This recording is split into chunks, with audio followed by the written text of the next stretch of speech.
नमस्कार साथियों, मैं भगवान सिंह राजपुरोहित अभी वर्तमान में सहायक अभियंता जलगण विभाग में पदस्थापित हूँ। जैसा कि अपने पिछले वीडियो में पढ़ा था सब सरफेस बैरियर क्या होता है एवं उसके प्रकार, आज हम सब सरफेस बैरियर के 4 प्रकारों की डिज़ाइन एवं उसमें किस तरह की सावधानियां बरती जानी चाहिए उसके बारे में पढ़ेंगे। सब surface barrier with LDP seat design. जैसा कि अपन ने ये सीट कितनी लगेगी, ये क्रॉस सेक्शन करने के बाद में ये मिट्टी कितनी निकाली जाएगी, इसके बारे में पढ़ाई की। अब देखिए, निर्माण हेतु स्थल चयन उपरांत राज्य भूजल विभाग द्वारा 4 इंच व्यास के 4 बोर किए जाने चाहिए, जिससे कि रेत की गहराई तथा मौके पर कठोर सतह की जानकारी प्राप्त हो रहे। ये बहुत ही महत्वपूर्ण बिंदु है। कई बार फील्ड में हम विजिट करते हैं, हमें लगता है कि शायद सैंडी जॉन ही होगा या सैंडी सोइल ही होगी, लेकिन जब खुदाई करने मशीन जाती है तो पता चलता है कि नीचे का पूरा स्ट्रेटा है वो पथरीला या रॉकी है, और अपन 1-1.5 मीटर या 2 मीटर बाद में खुदाई करना या खुदाई नहीं कर पाते हैं। तो अपना वही बिंदु आ जाता है कि 3 मीटर कम से कम इसकी गहराई होनी चाहिए, सैंडी सोइल या पोरस मीडियम होना चाहिए। तो इसके लिए क्या करते हैं कि भूजल विभाग द्वारा 4 बोर उस पूरे रिवर में आप ऐसे कर सकते हैं। आप अगर ये क्रॉस सेक्शन ले रहे हैं तो आपको इस तरह 4 बोर कम से कम करने चाहिए, जिससे आपको ये पता चले कि नीचे का स्ट्रेटा सैंडी है अथवा रॉकी है। इसमें 200 माइक्रोन एलडीपी फिल्म के मध्य खोदी गई मिट्टी पुनः भरकर पैरों में गूंथ कर पडलिंग कर कुटाई कर कॉम्पैक्शन करना चाहिए। जब भी आप ये सीट है, इस सीट की जो मिट्टी है वो आप यहाँ डालेंगे। पुनः जब खुदाई हो गई, सीट बिछा दी गई, यहाँ से आपने ओवरलैपिंग भी कर ली, ये मिट्टी बिछा के इसका कॉम्पैक्शन बहुत जरूरी है करना। मिट्टी को जैसे जैसे डालेंगे इसको दबाना पड़ेगा पूरे एरिया में, अक्रॉस द रिवर बेड आपको दबा के इसको भरना है। सीट पूरी तरह बिछने के बाद में इसके चारों एंड कॉर्नर पर 1.5 बाई 1.5 या 2 फीट की चिनाई में फिक्स पिलर बनाकर एक कॉर्नर पर डिस्प्ले बोर्ड में उपयोग कर सकते हैं। ये एसएसबी का आप एक नया बिंदु जोड़ लीजिए, जो हम मोस्टली फील्ड पर करना भूल जाते हैं, कि जब भी आप एसएसबी की सीट रिवर के अक्रॉस बिछा दी, अब आप क्या कर सकते हैं, जो लास्ट कॉर्नर है इस सीट के, जो यहां दिखाया गया है ये पिलर, इसे आप 1.5 बाई 1.5 और थोड़ा सा जमीन से ऊपर, हाँ इसमें आप ये चीज कर सकते हैं कि ये डायमेंशन जो आपकी लैंड अवेलेबल है उसके हिसाब से वेरी कर सकते हैं। तो यहाँ आप इसमें खड्डे में सीट को डालेंगे, जैसे ये सिंपल सा खड्डा है, ये 2 फीट की जी लेवल, इसमें सीट को इस तरह डाल के और इसमें चिनाई करके इसको ऊपर तक लाते हैं। ये आपका जीएल, और इस पोर्शन को आप चाहे तो डिस्प्ले बोर्ड के रूप में यूज कर सकते हैं। तो ये चारों पोर्शन आपने फिक्स करने से भविष्य में जब भी कभी कोई इंस्पेक्शन होता है तो आपको उसकी विड्थ का पता रहेगा कि ये पिलर और ये पिलर के बीच में सीट लगी है। ठीक, अब चलिए नेक्स्ट, सब surface barrier with LDP seat with black soil. दोस्तों, इससे पहले हमने जो बात की है वो केवल एलडीपी सीट, नदी के बेड को एक्सकेवेट किया, उसमें सीट डाली, सीट के बाद में वो मिट्टी भर दी, मिट्टी को भरकर कॉम्पैक्ट कर दिया, यही काम किया। ये फर्स्ट बैरियर है, केवल एलडीपी सीट वही सॉइल से भरना जो खोदी गई। अब यहां वो सॉइल तो अपन यूज करेंगे जो खोद रहे हैं, परंतु इसके साथ में एक ब्लैक कॉटन सॉइल का एक बैरियर बनता है, ये वाला जो आप देख रहे हैं चित्र में। तो चित्र में इस प्रकार एसएसबी का क्रॉस सेक्शन दर्शाया गया है।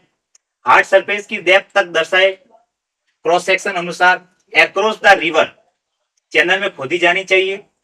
इसमें 200 माइक्रोन की एलडीपी फिल्म, जिसमें 0.9 मीटर 3 फीट का 3 फीट मोटाई में क्ले वाली मिट्टी भरकर पैरों से पडलिंग कर कॉम्पैक्शन करना चाहिए। सिंपल सा, जो आपका रिवर है, आपने जो रिवर का क्रॉस सेक्शन खुदाई की है, उस खुदाई के इस पोर्शन को, ये 3 फीट में आप प्लास्टिक की सीट रखकर उसमें केवल ब्लैक कॉटन सॉइल भरेंगे। ये ब्लैक कॉटन सॉइल भरने के पश्चात जो खुदी हुई मिट्टी है वो इधर से भी वापस आप इसमें रिफिल करेंगे, इधर से ये मिट्टी रिफिल करेंगे और इसको आप बैरियर को बंद कर देंगे। इसमें ध्यान ये रखना है कि इसमें 0.30 मीटर ये इतना सा जमीन के अंदर, यानी कि आपका जीएल लेवल से 0.30 मीटर पहले ये ब्लैक कॉटन सॉइल वाला काम हो जाना चाहिए। उसके बाद में आपने जो एक्सकेवेट की मिट्टी है वो मिट्टी वापस इसे एक लेवल दे दी। तो ये बैरियर क्या करेगा, जब भी आपका वाटर मूवमेंट हो रहा है उसको यहाँ रोक देगा, ये पानी आगे नहीं जा पाए। दोस्तों यहाँ एक महत्वपूर्ण चीज बताना चाह रहा हूं कि जो बैरियर आप ये कंस्ट्रक्ट कर रहे हैं इससे क्या होता है कि जो पानी का जो मूवमेंट है, ये हमने सैंडी या पोरस जोन में बैरियर क्रिएट किया है। अब ये जो पानी का मूवमेंट, पहले जो पानी बहकर चला जाता था, ये आपका ग्राउंड लेवल या बेड लेवल के अंदर, इसके अंदर जो सब सरफेस फ्लो है वाटर का वो इस बैरियर के यहाँ जाके रुक जाता है। फिर पानी क्या करता है, जब भी बैरियर आने के बाद में पानी का मूवमेंट फिर ऐसे टर्न करने लगता है, पानी ये पानी यू टर्न होगा और ये पानी उधर जाएगा जहां लो प्रेशर होगा। यानी कि जैसे यहाँ किसी एरेबल लैंड में कुआ है तो ये लो प्रेशर क्रिएट करा, तो ये पानी इसकी तरफ मूवमेंट होगा और ये धीरे धीरे धीरे धीरे इस कुएं को रिचार्ज करेगा। पानी को बैरियर दिया तब ये पानी डाइवर्ट हुआ और ये एग्रीकल्चर एरेबल लैंड में जब कुएं हैं उनको रिचार्ज करता। तो ये इस कोस्ट इफेक्टिव स्ट्रक्चर की महत्वपूर्ण पॉइंट है। खुदाई किए गए शेष स्थानों पे पूर्व में खुदाई की गई मिट्टी को पुनः भर देना चाहिए। जो भी अपन ने बात की इसको तुरंत भर दिया जाता है। अब तीसरा है subsurface barrier, clay type barrier. ये क्या चीज है, ये केवल क्ले मिट्टी से भरे जाने वाला है। इसमें हम प्लास्टिक सीट का यूज नहीं करते हैं, सिंपल मिट्टी खोदी जाएगी और उस खुदी गई बेंच में केवल और केवल काली मिट्टी या क्ले मिट्टी, चिकनी मिट्टी जो अवेलेबल है वो फिल करेंगे। जहां नाले की चौड़ाई कम तथा सैंडी रिवर बेड हो वहां बनाए जाएंगे। एक टिपिकल एसएसबी को चित्र में दर्शाया गया है आपके। बैरियर की चौड़ाई 2 मीटर ली जानी चाहिए और डेप्थ हार्ड स्टेटा तक लिया जाए। जैसा कि दिखाया गया ये आपकी रिवर फ्लो हो रही है।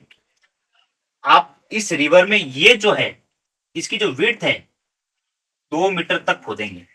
2 मीटर खोद के मिट्टी बाहर निकाल दी। अब इसमें जो मिट्टी फील की जाएगी वो टोटल क्ले मिट्टी होगी, क्ले सॉइल भर के। और आपका ये रिवर का जो एंड पॉइंट है उसके बाद में हल्का सा इसको बढ़ा के ऐसे ऐसे इसमें ऐसे और ऐसे यहाँ पत्थरों की पिचिंग कर लेते हैं।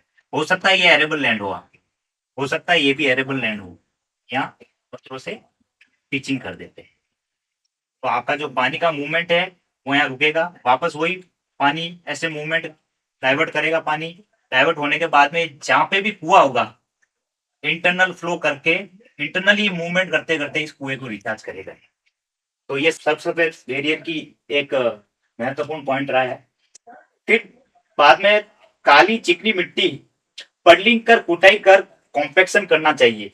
अभी बताया जैसा कि इस मिट्टी को निकालने के बाद काली मिट्टी भर के इसकी पडलिंग और कॉम्पेक्शन करना चाहिए। कोई भी वाइड स्पेस या किसी भी तरह का लूज मिट्टी ना होना चाहिए। अगर लूज मिट्टी होती है भविष्य में ये पानी का फ्लो बहुत ज्यादा रहा तो हो सकता है वो अंदर से उस बैरियर को तोड़ के और वापस अपना रास्ता ना बना ले। इसलिए उसका कॉम्पेक्शन बहुत ही महत्वपूर्ण है। दोनों सिरों पर स्टोन की पिचिंग की जानी चाहिए जैसा कि अभी मैंने चित्र में आपको बताया। तो इस तरह ये सबसरफेस बैरियर का तीसरा जो टाइप है वो है। फिर पढ़ते हैं सबसरफेस बैरियर डिजाइन। अब ये सब सरफेस कम सबसरफेस बैरियर। आप सोच रहे होंगे कि ये थोड़ा पीसीडी टाइप का ही है, बेशक ये उसके जैसे ही है, लेकिन पीसीडी और इसमें फर्क इतना है कि इसका जो ग्राउंड लेवल के बाद में जो ऊपर ये बनावट है वो आपके 0.6 मीटर तक रहेगी। इसकी डिजाइन वही प्रॉपर नींव खोदनी है। जैसा कि सब सरफेस के बारे में एक पक्का डैम है जो रिवर नाला बेड से अधिकतम 2 फीट ऊपर तक बनाया जा सकता है। ये देखिए ये ग्राउंड लेवल है, इसमें आप 2 फीट तक ऊपर पक्का स्ट्रक्चर बना सकते हैं। डैम की डेप्थ बेड रॉक लेयर तक ली जाती है जो कि 5 मीटर से अधिक नहीं होनी चाहिए, क्योंकि ये पक्का स्ट्रक्चर है। इस पक्के स्ट्रक्चर की अगर आप गहराई 5 मीटर से ज्यादा देते हैं तो ये कोस्ट इफेक्टिव नहीं हो पाता। इसके बाद में डैम के ऊपर स्पिल ओवर एप्रोन बनाया जाए, क्योंकि मैंने पहले कहा ये आप इसे पीसीडी का छोटा पार्ट कह सकते हैं। तो जो भूमि के ऊपर जो आपका स्ट्रक्चर बन रहा है उसके बाद में आपको स्पिल ओवर या एप्रोन भी बनाया जाना चाहिए, ताकि ये भूमि का यहाँ से कटाव, जो पानी ऊपर से फ्लो करके जो गिरेगा वो कटाव ना हो। तो स्पिल ओवर आप एप्रोन भी बना सकते हैं। रिवर के दोनों बैंक में डैम का सुटेबल एक्सटेंशन देना आवश्यक है। सीधी सी बात है, अपन पक्का चेक डैम में भी हेडवॉल एक्सटेंशन लेते हैं। तो उसी तरह आपका जो नदी का लेवल है, आप नदी में जब भी ये पक्का स्ट्रक्चर बनाएंगे, ये स्ट्रक्चर हो सकता है आरसीसी का हो सकता है या चेन्नई का भी हो सकता है। तो रिवर बेड के बाद में एक्सटेंशन देना बहुत महत्वपूर्ण है। अगर आप इसको यहीं छोड़ देंगे तो हो सकता है कि ये मिट्टी कटाव करके ओवरटर्न कर ले, इसलिए इसका एक्सटेंशन देना महत्वपूर्ण है। यहाँ डिजाइन पर्पज से इसका अपना इंपोर्टेंस है। अब देखिए, सब सरफेस बैरियर्स जो कि पक्का या आरसीसी का बनता है, तो ये नदी आपकी, नदी में एक्रॉस द रिवर अपन ने ये खुदाई की है। इसके बाद में ये सरिये एज पर नॉर्म जो क्या आपने स्पेसिंग रखते हैं वो रखी है। इसमें वही चिनाई जो भी आपके चिनाई की गिट्टी की, उसके पश्चात ये रिवर का अंदर सरफेस के ऊपर हल्का सा 2 फीट ऊपर है, ये इसका हेडवॉल एक्सटेंशन, उसी उस तरफ भी हेडवॉल एक्सटेंशन है। फिर आपका ये क्योरिंग कर रहा है तो ये कैरिया बना रखी है। पहले क्योरिंग करना बहुत महत्वपूर्ण है। जैसे बरसात का पानी आएगा तो आपका 2 फीट स्ट्रक्चर की जो हाइट है, तो 2 फीट तक ये पानी लंबाई में भरेगा, बाकी ओवर होके एप्रोन से होते हुए इस तरह ये एप्रोन के ऊपर से मूवमेंट करता हुआ आपका पानी आगे चला जाएगा। तो ये भूमिगत जल को रोकने का एक पक्का निदान हो सकता है। इसके पश्चात सब surface barrier masonry design. Design में जैसा कि बताया कि इसके बनाने के पहले ये देखना है कि कार्य के दौरान रखने योग्य सावधानियां। अब आप मैसनरी स्ट्रक्चर बना रहे हैं तो सिंपल सी बात है कि पक्का एसएसबी बनाते वक्त नींव की प्रॉपर लाइनिंग में ही होना चाहिए। ऐसा नहीं होना चाहिए कि ये नींव आपकी एडिटेड ही हो, बकायदा एकदम सीधी स्ट्रेट लाइन में जो डार्क वेलिंग देते हैं उसी के हिसाब से नींव को खोदा जाना चाहिए। कंक्रीट डैम की चिनाई करते वक्त वाइब्रेटर का उपयोग करना अति आवश्यक है, ताकि किसी भी प्रकार का वॉइड स्पेस ना रह जाए। अगर स्ट्रक्चर आरसीसी में है तो प्रॉपर सेंटरिंग एवं शटरिंग होनी चाहिए। स्ट्रक्चर निर्माण के दौरान क्योरिंग रेगुलर करनी चाहिए, ये अति आवश्यक है। क्योरिंग नहीं करेंगे तो हो सकता है कुछ समय पश्चात सीमेंट में दरार आने लगती है, फटने लगती है। तो क्योरिंग करना बहुत महत्वपूर्ण है, जिससे स्ट्रक्चर मजबूती मिलती है इससे। और depth of foundation bed rock layer तक ली जानी चाहिए। जब तक हार्ड स्टेटा नहीं आया तब तक इसकी फाउंडेशन ली जानी चाहिए। होता यह है कि कई बार अपन बेड का हार्ड स्टेटा यहाँ है, अपन यहाँ तक लेकर खोद देते हैं, तो ये जो गैप है ये बैरियर बन नहीं पाता। तो चूंकि पानी का फ्लो इस तरह होगा तो नीचे से जब पानी का मूवमेंट पास हो जाएगा तो इसको अपन बैरियर नहीं कह पाएंगे, और ना ही ये पानी को फिर डाइवर्ट कर पाएगा। इसी तरह सब surface barrier with LDP seat, उसको जब बिछाते हैं या उसकी खुदाई करते हैं तो किस तरह की सावधानियों का ध्यान रखना पड़ता है कि नाले में खुदाई के बाद प्लास्टिक सीट डालते समय रोल कटा फटा नहीं होना चाहिए।